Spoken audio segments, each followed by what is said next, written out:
Put your hands up if you the baddest in the club. Take off. Come on, baby, give me more.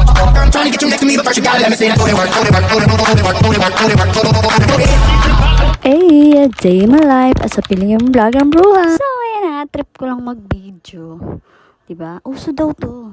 Uso mag-ipiling vlog. So, ito. I cooked the chili isaw. At actually, tuwing Sunday to Saturday ako nagkukok niyan because ang order niyan is sa Nobali pa dinadala. Sa mga co-workmate yon ng aking husband. So, yan, nag-order sila ng 40-30 pieces na isaw every Sunday or Saturday. Nitong chili isaw. Siyempre, masarap yan. Kasing sarap ko yan. Eme. Oh no! Eme lang. Eme lang. So, ayan. Sabi nila masarap daw eh.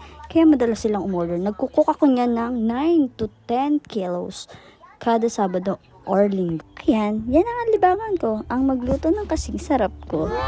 Charot lang. Biro lang, uy. Wag seryosohi. Yan. Nag-order na sila niyan. Simula nung natikman nila yung baon ng asawa ko ng isaw. Very yummy. Eto na nga, napakaanghang yan. Grabe, sobrang daming sili yan. Kasing anghang ng pag-ibig nila sa kanilang mga asawa. Diba? So, ayan, luto na yan.